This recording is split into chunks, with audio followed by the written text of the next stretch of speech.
Corona నుంచి తప్పలేదు.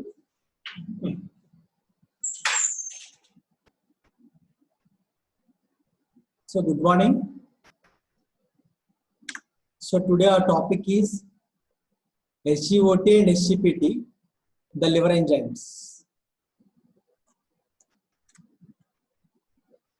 So in this today we are going to see the outlines of liver function tests, because SGOT and SGPT are the components of liver function tests. So we are going to see the liver enzymes, SGOT and SGPT in detail, and the estimation of SGOT, SGPT by manual method and even by the laboratory methods. And we will see interpretation of abnormal liver enzymes, how the liver enzymes vary in different diseases. So all these things we are going to see today in this session. So first SGOT, that is serum glutamate oxaloacetate transaminase. This is also known as AST, aspartate transaminase. So you have to remember all the names. And SGPT, serum glutamate pyruvate transaminase. It is also known as ALT, alanine transaminase. So this SGOT, SGPT are liver enzymes, and these are components of liver function test. And we know the liver function test is useful for diagnosis of liver diseases. So SGOT, SGPT are also used for diagnosis of liver diseases. So we are seeing the outlines of liver function test. So coming to the anatomy, liver is the largest organ in the body, located below diaphragm in the right upper quadrant. And the functional unit of liver is hepatocyte. We know all the organs will be having functional units, and the function of individual unit combinedly is the complete function of the organ. So we know the functional unit of lung is alveolus, and the functional unit of kidney is nephron, and the functional unit of brain is neuron, and functional unit of heart, generally pacemaker cells are considered as functional unit of heart. So here the functional unit of liver is hepatocyte. So coming to the liver, liver contains lobules and hepatic cells or hepatocytes, and in between there will be portal triad. Coming to the physiology, functions of liver, there are many functions of liver, and the important function is metabolic function. So we know the carbohydrate, lipid and protein metabolism and vitamin and mineral metabolism takes place in the liver. So coming to carbohydrate, we know after the utilization of dietary glucose, the glucose we get from glycogenolysis. So that takes place in the liver. And the synthesis of fatty acids takes place in liver. And coming to proteins, the amino acids, gluconeogenesis, the formation of glucose from amino acids is gluconeogenesis. This takes place in liver. Apart from that, the vitamin and mineral metabolism takes place in the liver. So that's why the assessment of metabolic function in liver is done by glucose tolerance test, serum cholesterol and serum proteins and amino acids in the urine. So these tests are used to assess the metabolic function of liver. And coming to excretory function, we know the bile salts and bile pigments are excreted, and bile pigments in the form of urobilinogen and stercobilinogen are excreted. And the excretory function is assessed by serum and urine bilirubin and urobilinogen, urine bile salts and dye excretion tests. And coming to the synthetic function, and liver is useful in synthesis of many proteins, the coagulation proteins, albumin, transport proteins, immunological proteins. So all these are synthesized in the liver.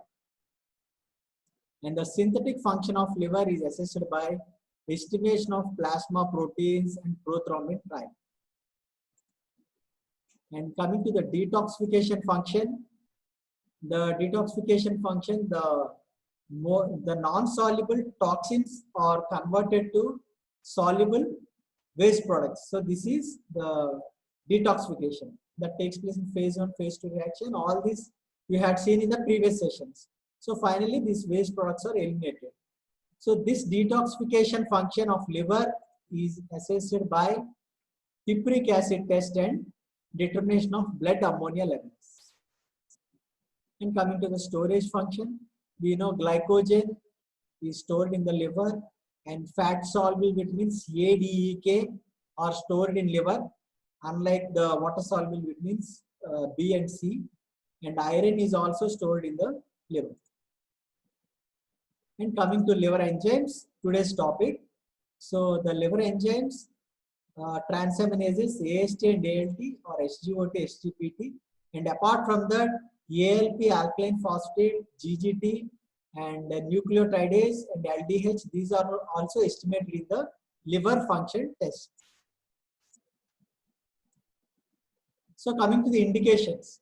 So when these liver function tests are done, so these are done in screening for liver disease, diagnosis of liver disease, assess severity of liver disease, and follow up the course of disease. So in all these conditions, the liver function test is indicated. And when the patient comes to us, how can we suspect a patient is suffering from a liver disease? So obviously by the symptoms, the presenting symptoms. So these are the common presenting clinical features by which we can suspect some liver disease. Abdominal swelling and pain, nausea, vomiting, weakness, fatigue, jaundice, itching, and dark colored urine. So in all these clinical features, we can suspect some liver disease and we'll send the patient for liver function tests. So these are the commonly done liver function tests. There are many parameters for assessing the complete functions of the liver. So these are the common parameters: total bilirubin, direct bilirubin, indirect bilirubin, SGOT or AST, SGPT or ALT, ALP, total proteins, and albumin. So these are the common parameters done in the routine practice for assessing the functioning of the liver or for assessing the abnormality in the liver. So these are the special tests done in liver function tests. So today we are going to see the enzymes SGOT and SGPT, which are components of the liver function tests. So enzymes, you know, enzymes are biocatalysts that speed up a biochemical reaction, and it requires substrate and enzyme. And we know the substrate and enzyme combine to form products in the enzyme again. So here the enzymes are SGOT and SGPT, and the substrates are the biochemical substance which we are going to see.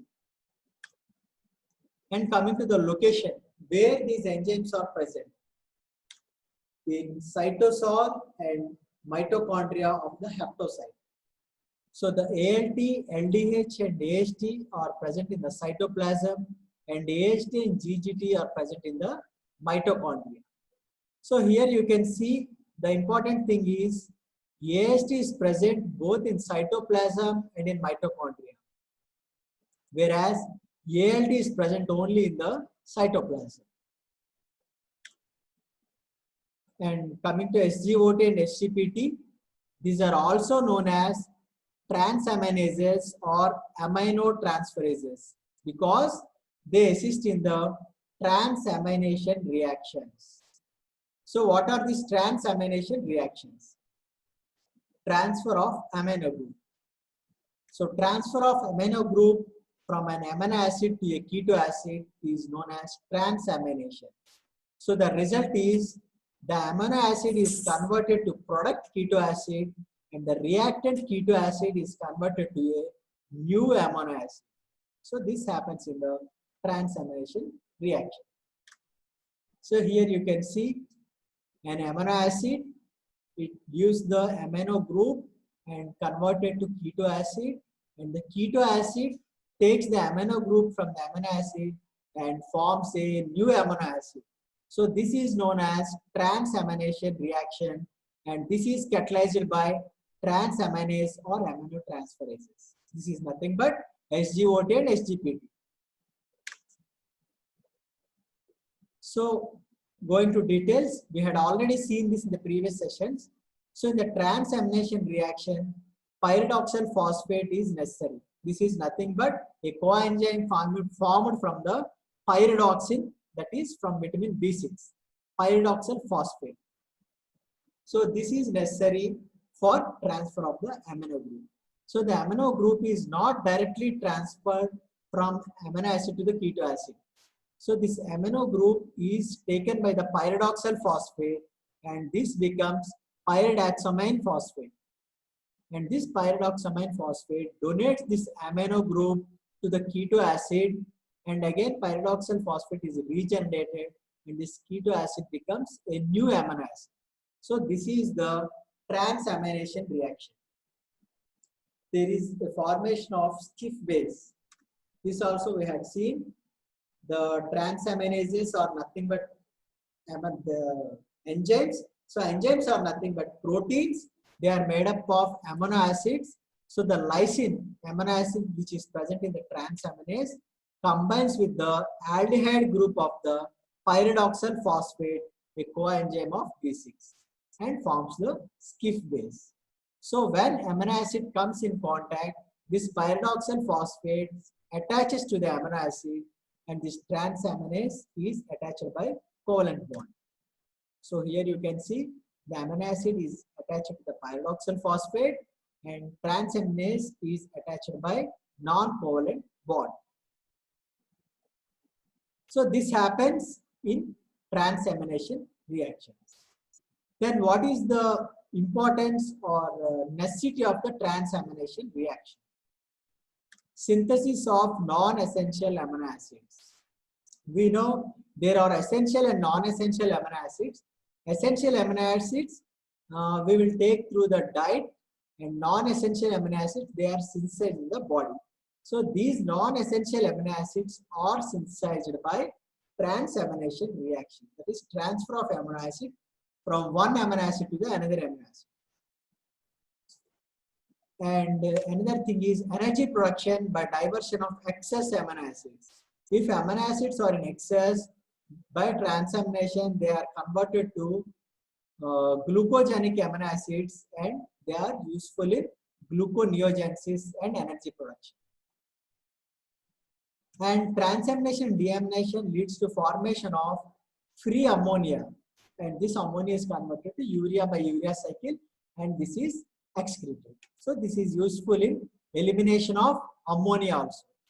So this transamination, these are the necessity of the transamination reaction, and this is catalyzed by the transaminases.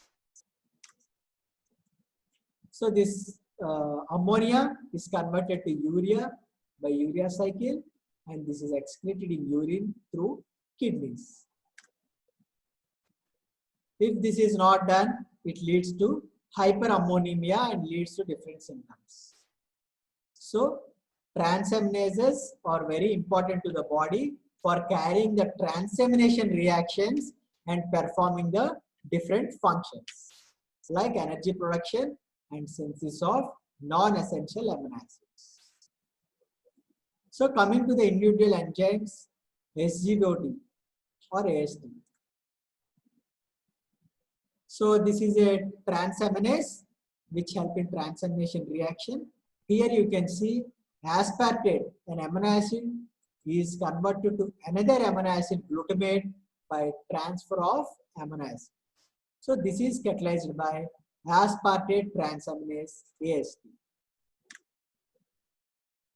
So coming to details, this is present in two forms.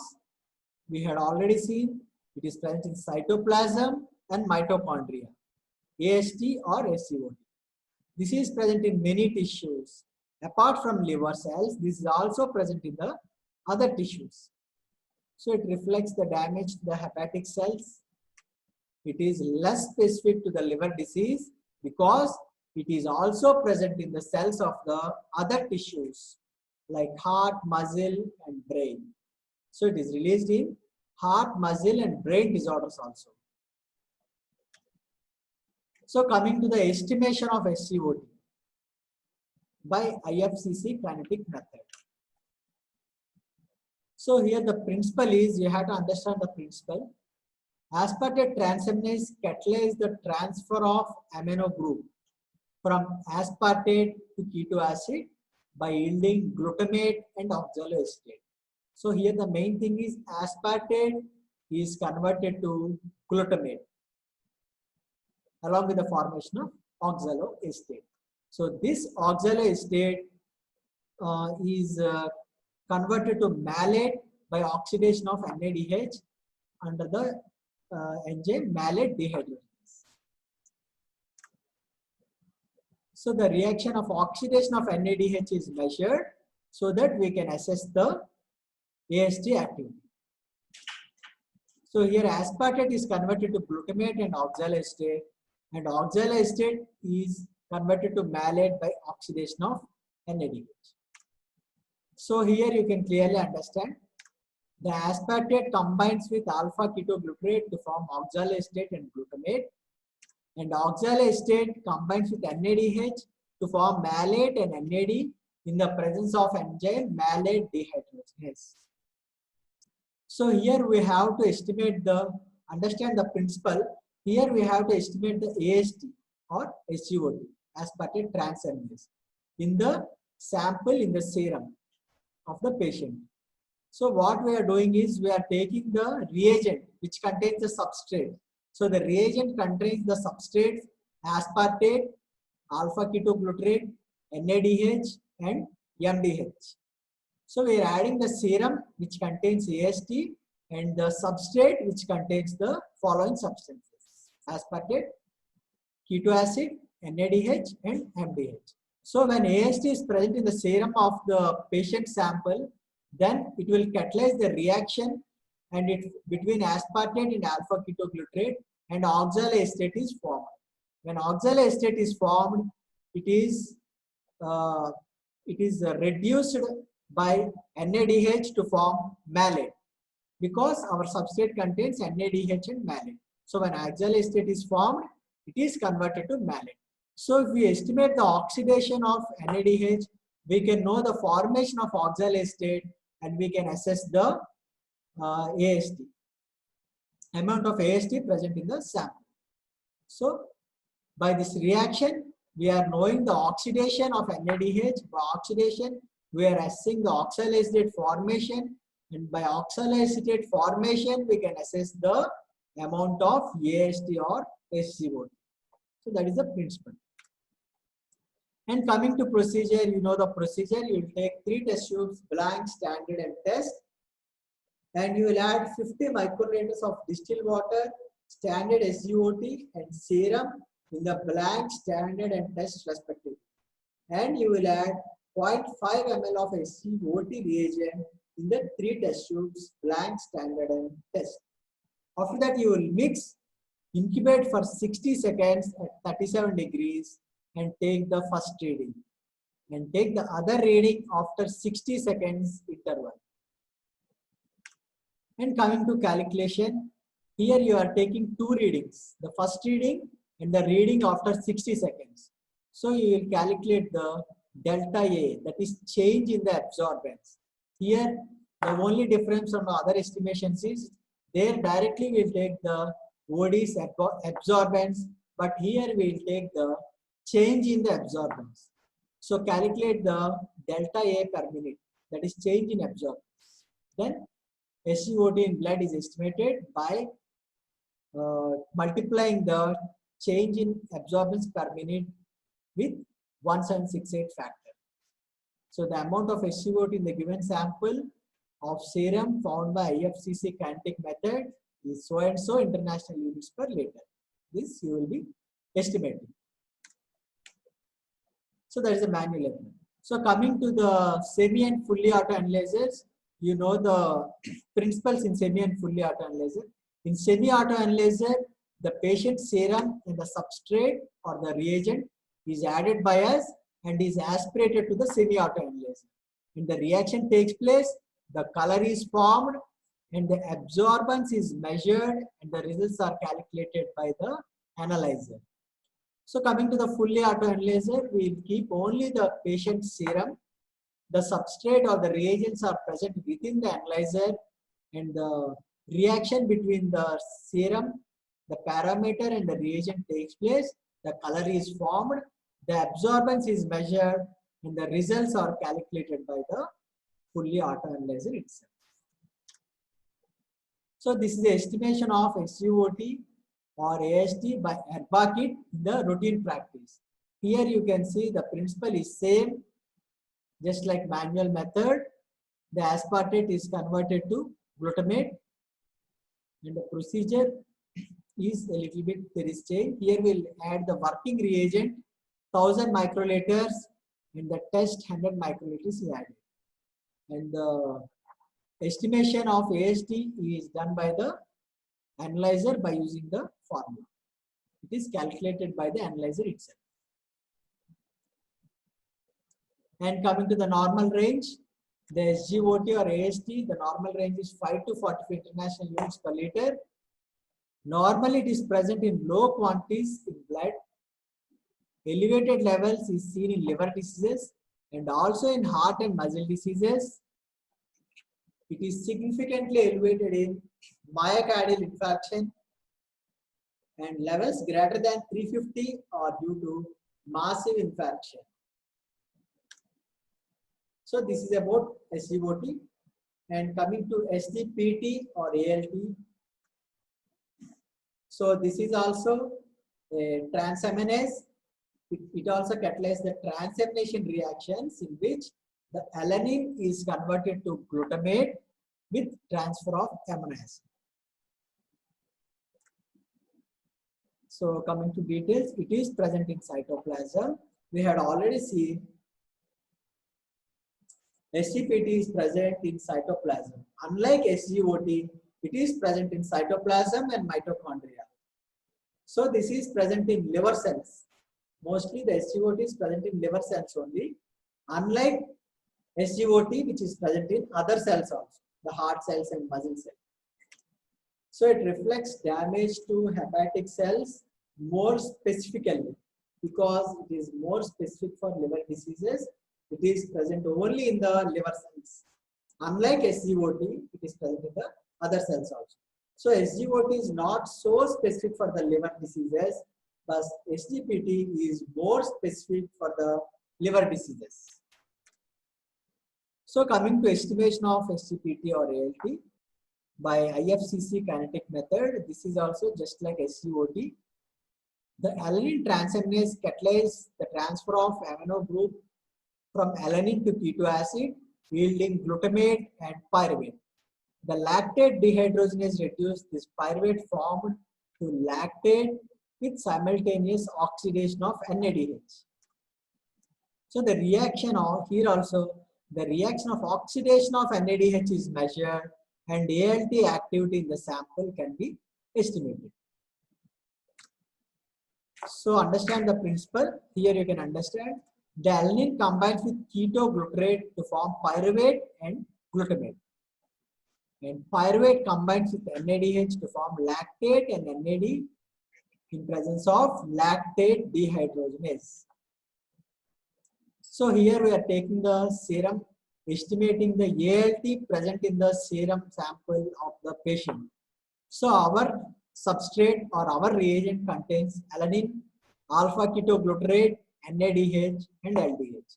So when we add this reagent into the patient sample, when ALT is present in the patient sample, it will catalyze the reaction between the substrates which are already present in the reagent.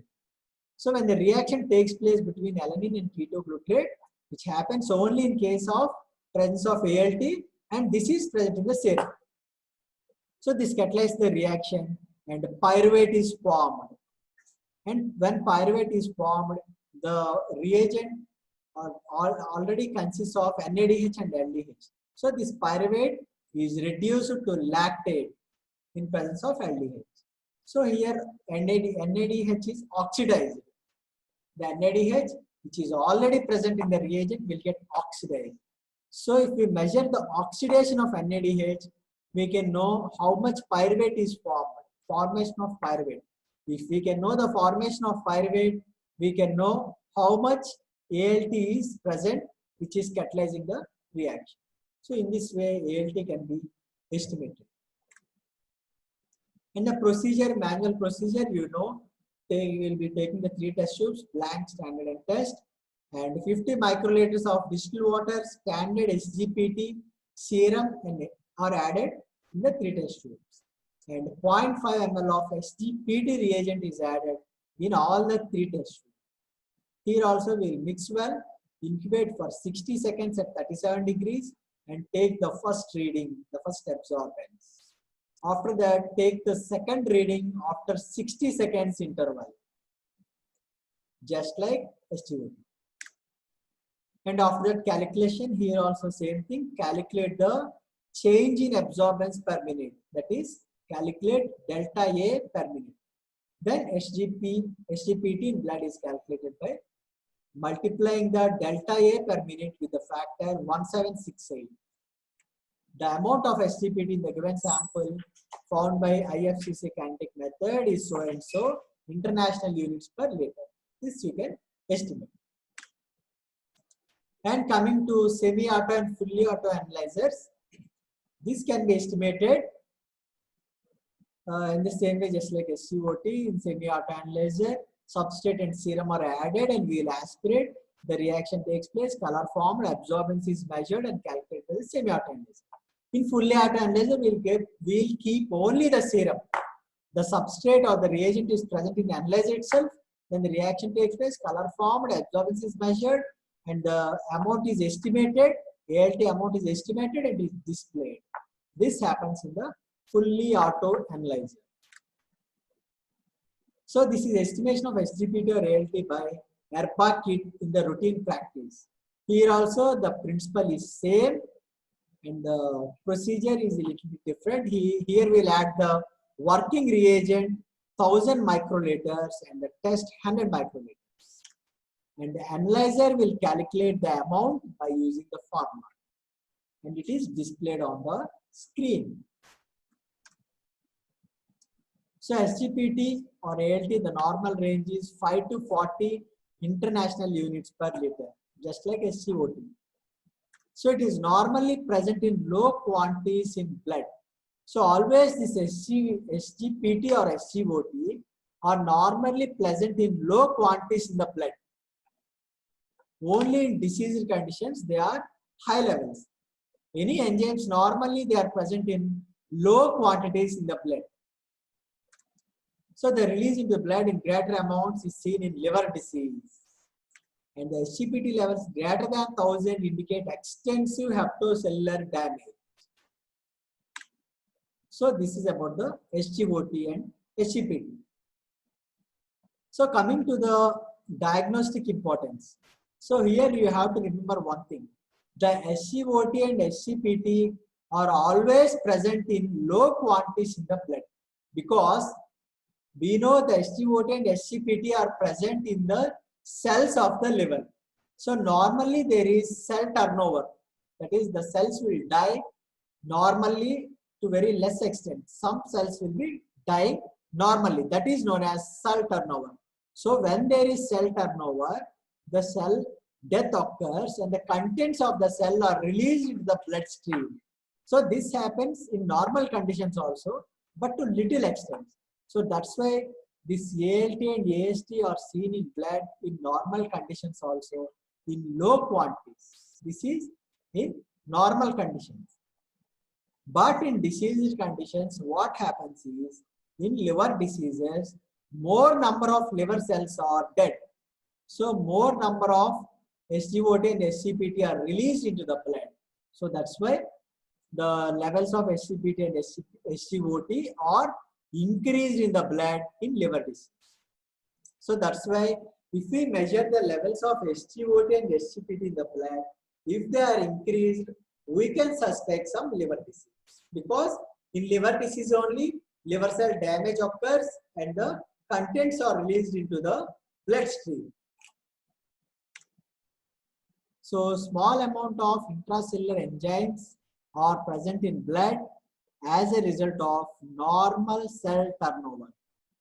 So when damage to the cells occur, increased amount of enzymes will be released in the blood and their concentration rise in the blood. So this we had seen. The liver disease, remember one thing, in any liver disease, there is damage to the cells, death of the cells, the contents of the cells are released in the bloodstream. So that's why the enzymes are increasing in the bloodstream. Why the enzymes are increasing in bloodstream means cell death, contents of the cell are released in the bloodstream, so they are being increased. In normal conditions, only little amounts of cells are dead, so that's why little amount of SGOT and SGPT are seen in the blood. So many diseases can be assessed, or many diseases, the diagnosis of many diseases will be assisted by estimation of the SGOT and SGPT. So elevated levels of SGOT or AST is seen in the following conditions: the acute hemolytic anemia, cirrhosis of liver, a liver disease, acute pancreatitis, a pancreatic disease, acute renal failure, a kidney disease, myocardial infarction, heart disease, and primary muscle disease, and reset surgery.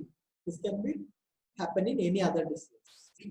So here you can see the elevation of SGOT and AST are seen in different kinds of diseases apart from the liver diseases.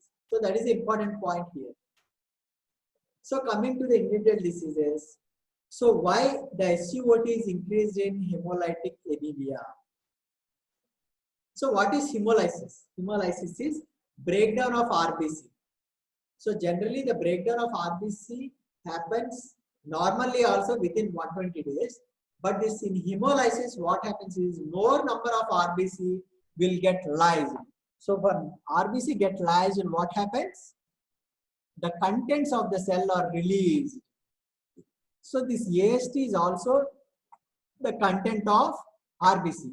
So that's why in the lysis of RBC, in the hemolytic disease of RBC, the lysis of RBC occurs and the contents of RBC are released into the blood. So the AST is also released into the blood and its levels will be increased in the blood.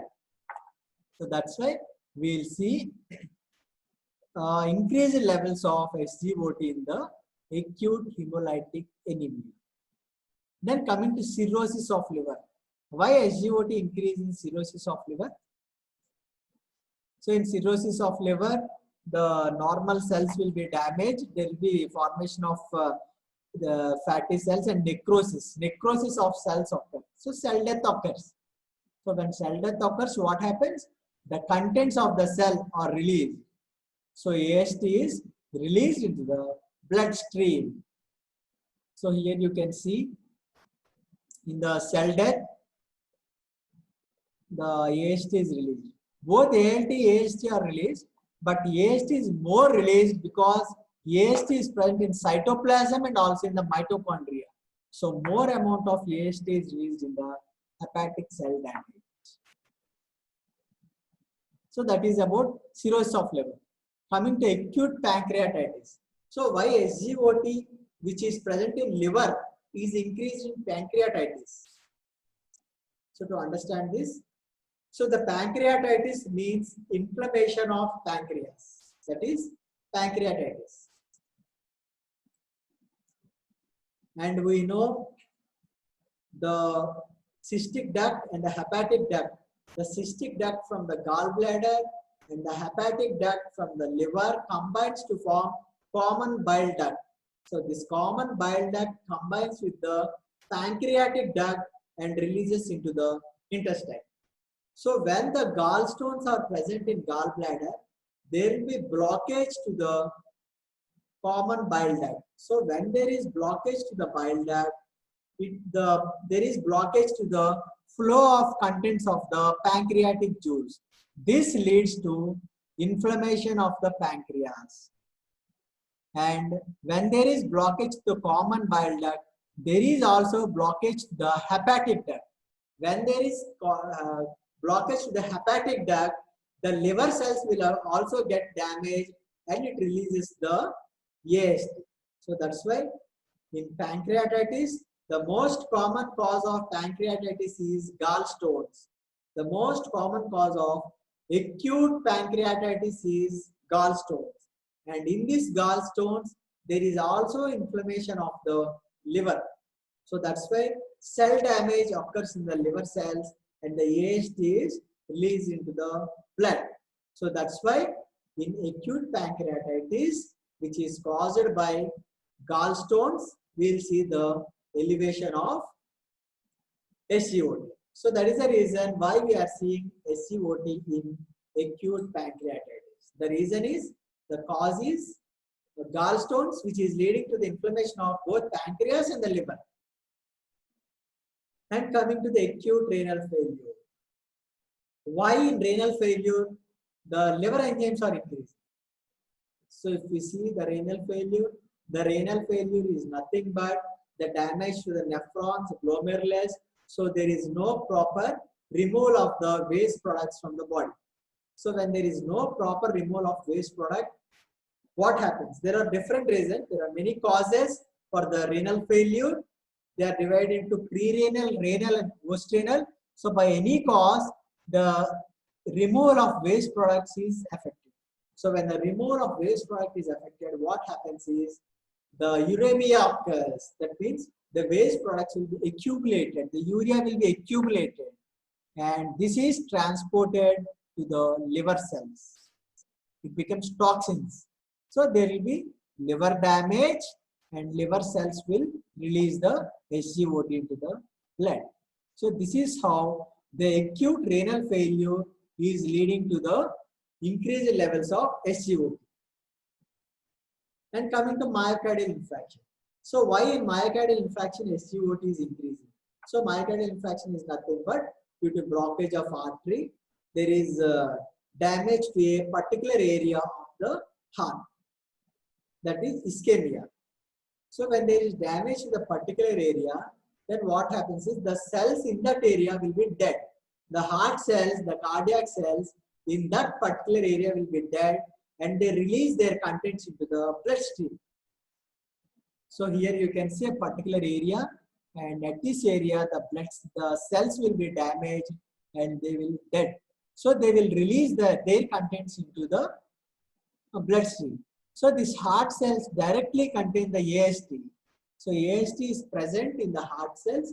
So that's why in myocardial infarction, in heart injury, in the cell death, in the cardiac cell death, the AST is directly released into the bloodstream.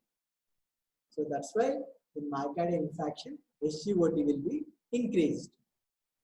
So coming to primary muscle disease, in primary muscle disease, the muscle cells also contain AST or SCOT. So when there is any damage to the muscle cells or any disease to the muscle cells, there will be death of the muscle cells and the AST is directly released into the bloodstream. And coming to the recent surgery, why in recent surgery SCOT is increased? Due to pneumoperitoneum. So in surgeries, especially in laparoscopic surgeries, the gas will be accumulated in the peritoneal cavity. This is known as pneumoperitoneum. So when there is pneumoperitoneum, it is due to reduction of portal venous flow.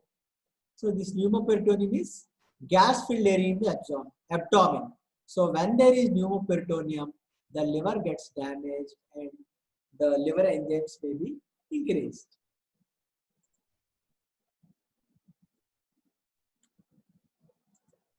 So this is the cause of recent surgery. So in this way, SGOT or AST are increasing in different kinds of diseases apart from the liver diseases.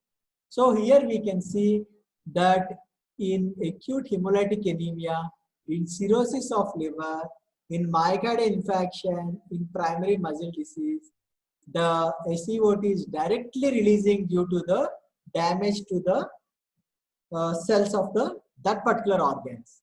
But in the diseases like acute pancreatitis, acute renal failure, and recent surgery, the defect is different and the SCOT is increasing due to the damage to the liver cells only. But in the other cases, the damage is occurring in that particular organs only. But in the diseases like acute pancreatitis, acute renal failure, and recent surgery, the damage is being caused to the liver cells. So coming to the decreased levels of SCOT or AST, renal dialysis and vitamin B6 deficiency leads to decreased levels of SCOT. So renal dialysis, we know renal dialysis is nothing but removal of the waste product in case of renal failure. So in renal failure dialysis, there will be elevation of lactate levels. So there will be utilization of the more NADH. So that's why the SCOT levels will be low. And apart from that, the SCOT is lost, some amount of SCOT enzyme is lost in the dialysis. So that's why the SCOT levels will be low. And in B6 deficiency also, we know pyridoxal phosphate, this assisting transamination reactions which involve SCOT, and when there is deficiency of B6, the SCOT levels will be relatively low. And coming to the elevated levels of SGPT or ALT, the alcoholic liver disease, cancer of liver, hepatitis, cirrhosis of liver, non-cancerous tumors of liver, use of hepatotoxic medicines, and death of liver tissue due to different other liver diseases.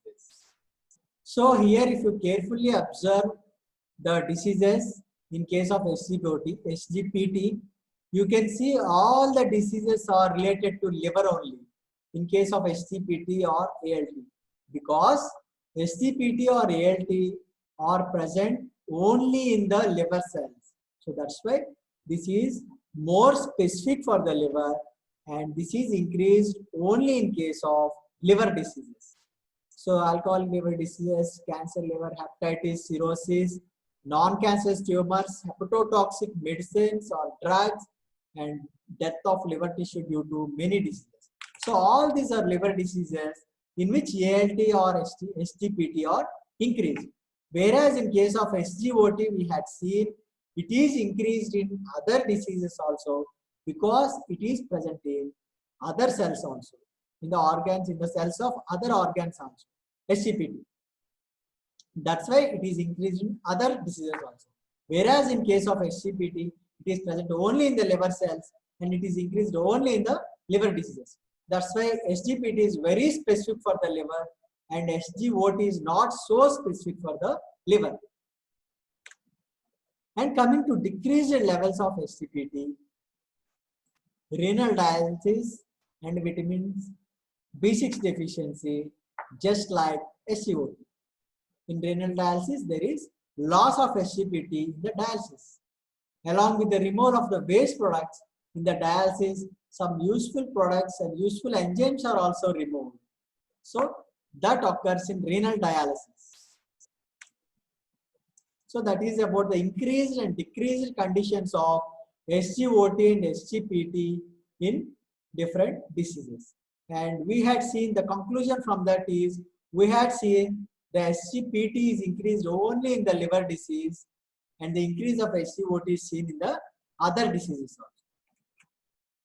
And next, coming to the assessment of hepatic and extrahepatic diseases depending upon the relative levels of SGOT and SGPT.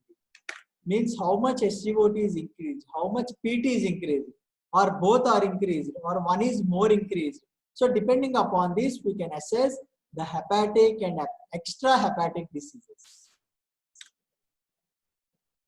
So elevation of SGOT and SGPT, the moderate elevation, that is 3 to 20 times, is seen in the following diseases: the chronic hepatitis, alcoholic hepatitis, and acute biliary tract obstruction.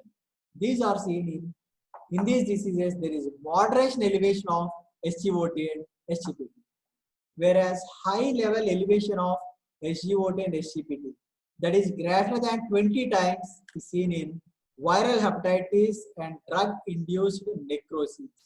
So in the viral hepatitis and drug-induced hepatic necrosis, the SGOT and SGPT are increased more and more. Marked elevation or high elevation. Here you can see in the table the ratio of SGOT and SGPT. So here SGPT or ALT is more increased than AST. If ALT is more increased than AST, it represents hepatocellular disease. So remember, when ALT is more and more than AST, it is hepatocellular disease, because AST is very specific to the liver disease. That's why hepatocellular damage. So here you can see, in hepatocellular damage or hepatocellular injury, the ALT will be more increased due to the specificity of ALT or presence of ALT exclusively in the liver cells. And in this table, you can see about the ratio of AST-ALT. If the ratio is greater than 2 or 3, it represents alcoholic hepatitis or alcoholic cirrhosis. AST-ALT ratio is high, that means AST is more. If the ratio is more, means that indicates the AST is more than the ALT. So if AST is more, it represents alcoholic disease, whether it is alcoholic hepatitis or alcoholic cirrhosis. But the AST increase indicates alcoholic diseases. So here you can see in the ratio comparing the AST-ALT, if AST is more, it indicates alcoholic exposure. So AST is more released into the blood in alcoholic exposure, whereas ALT is more released into the blood in hepatocellular damage. That difference you have to remember. So this is the comparison of AST and ALT. Sometimes in all the diseases, both can be increased. So we have to assess which enzyme is more increased. So if ALT is more increased, it is hepatocellular damage. If AST is more increased, it is alcoholic liver disease. So coming to the ratio of AST-ALT, the normal ratio is generally 0.8. It is 0.7 to 0.9. Most commonly we will see 0.8, and the ratio greater than 2. The ratio greater than 2 means, we know the ratio greater than 2 means AST is more. If the ratio is greater than 2, AST is more. If AST is more, it is alcoholic liver disease, whether it is alcoholic hepatitis or cirrhosis. So if the ratio is greater than 2, we can suspect the following diseases: alcoholic hepatitis, alcoholic cirrhosis, liver metastasis, and myocardial infarction. So all these we can suspect when the ratio is greater than 2, that implies AST is more. In myocardial infarction also, we know AST is released. And when AST is more, we suspect alcoholic disease. And coming to the vice versa, if a ratio is less than 0.8, that implies ALT is more. If ALT is more, we know there is hepatocellular injury. So when the ratio is less than 8, that implies ALT is more, we will see the following diseases: acute hepatocellular injury, toxic exposure, and extrahepatic obstruction. So when ALT is more, the ratio is less than 0.8, and we will see the following diseases. So the ratio is very important. Exclusive AST increase is seen in alcoholic liver disease, and exclusive increase in ALT is seen in hepatocellular damage. and the ratio is greater than 2 implies AST is increased, which is seen in the following conditions, the alcoholic conditions. And the exclusive increase in ALT, that is a ratio less than 0.8, is seen in the hepatocellular damage. The diseases including hepatocellular damage. So isolated rise of SGOT and SGPT. So we had seen the rise both in SGOT and SGPT, we had compared, but we'll see the isolated rise of SGOT and SGPT.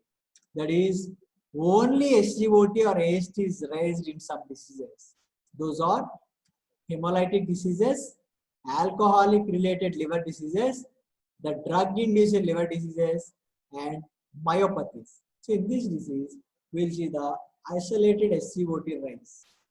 And isolated SGPT or ALT rise is seen in chronic hepatitis C and fatty liver. So in these diseases, we will see only the rise of SGPT with normal levels of SGOT. Similarly, in the above conditions, in these conditions, we will see the isolated rise of SGOT, the SGPT being normal. And in these conditions, we will see SGPT is increased, the SGOT being normal. Hope everyone is understanding the comparison, the SGOT and SGPT, the comparison of ratios, the interpretation of increase of both the enzymes, and the interpretation of isolated increase of the enzymes. So coming to the limitation of liver enzymes, there are some limitations in assessing the liver enzyme, in the usefulness of the liver enzymes. The limitations are the normal liver enzyme levels do not always indicate the absence of liver disease because the liver has a very large reserve capacity. That means when we get the normal liver enzymes, when we do the liver function test, if we get the normal liver enzymes, the normal range, we cannot diagnose or we cannot confirm it as a healthy individual. Because the liver is having a large reserve capacity, in the initial stage of disease, it will recover the effect of the disease. So that's why normal liver enzymes, we cannot confirm the absence of disease. We have to correlate with the other investigations also. And asymptomatic people may have abnormal liver enzymes. So some people may not be having any symptoms, but the liver enzymes can be abnormal. Diagnosis should be made on clinical examination and other relevant investigation. So that's why for diagnosis, we cannot completely depend on the liver function test or the liver enzymes. So we have to confirm the diagnosis based on the other clinical examination, the clinical features and relevant investigations like ultrasonography, ultrasound of liver. And coming to the conclusion about SGOT. So SGOT or AST is the marker used in liver diseases and myocardial infarction and musculoskeletal diseases. So SGOT is raised in hepatic and in other diseases also because it is not so specific to liver and it is also present in the cells of the other organs. So that's why it is raised in hepatic and extrahepatic diseases. And this can be differentiated from simultaneous estimation of SGPT, which do not rise in the other diseases. So when SGOT is raised, so we can't confirm it as hepatic cause. It can be seen in other diseases also. So that's why we simultaneously will assess the SGPT also. So if SGPT is also increased, then we can confirm it as the hepatic disease.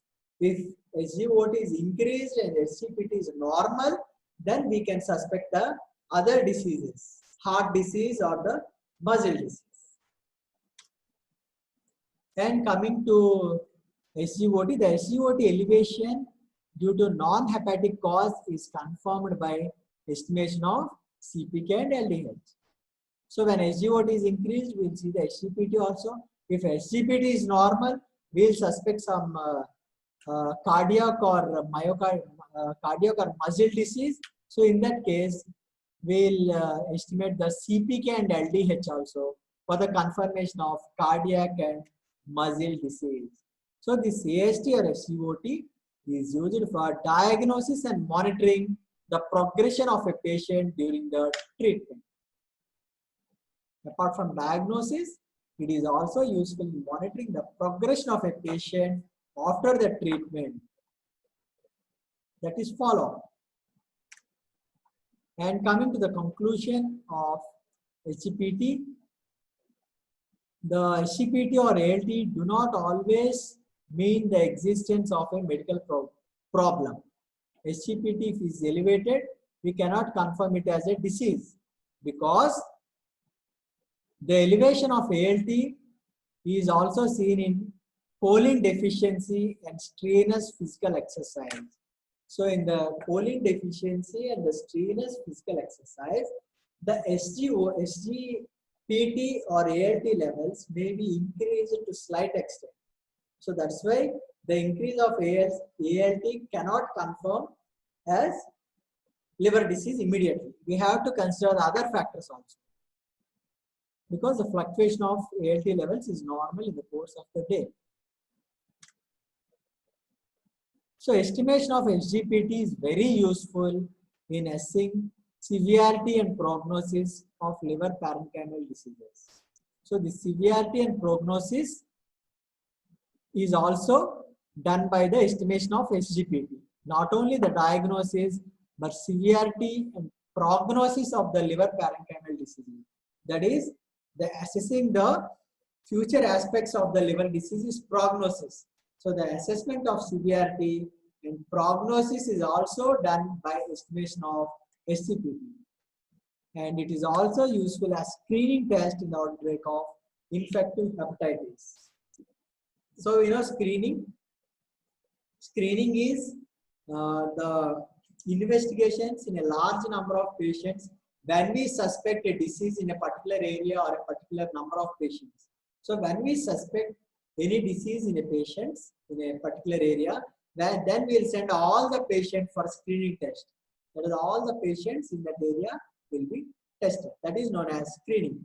So this SGPT is useful in screening in case of infective hepatitis, in the case of outbreak of infective hepatitis.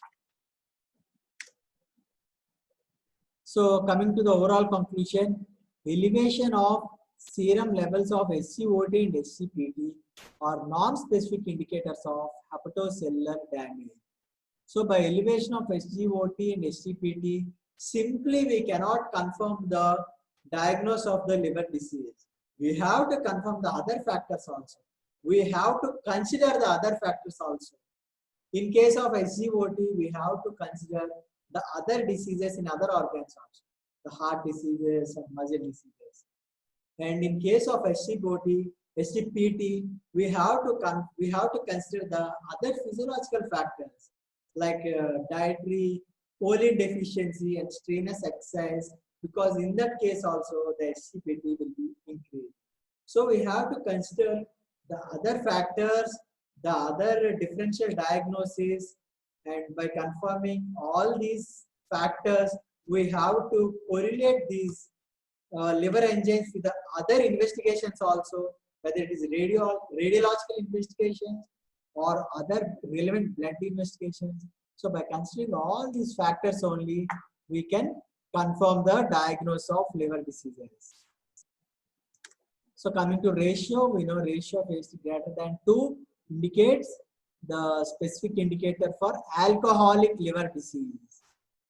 And if ALT levels are more, it indicates hepatocellular damage. So these are the important things that you have to remember. So SGOT, SGPT increase, the other factors should be considered.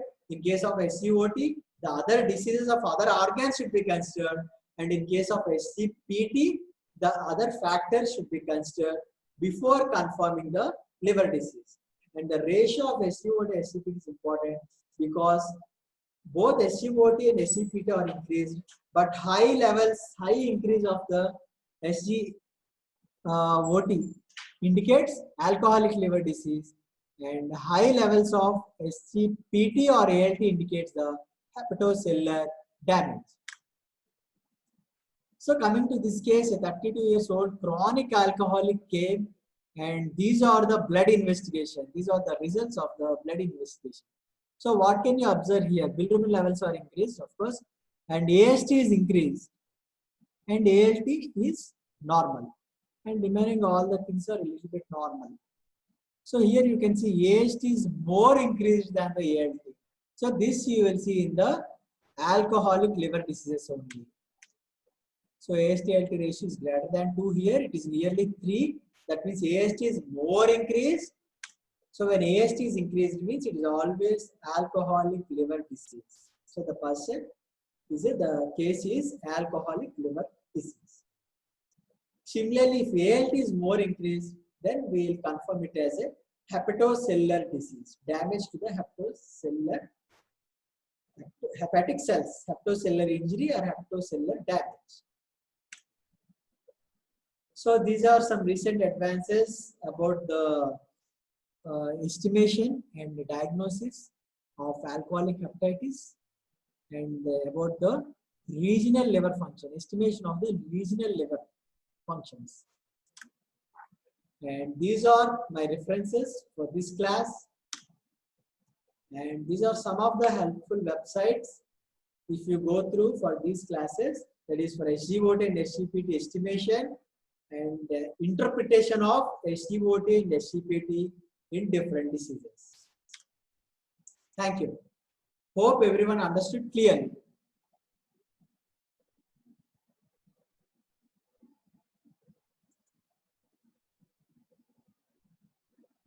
So thank you everyone.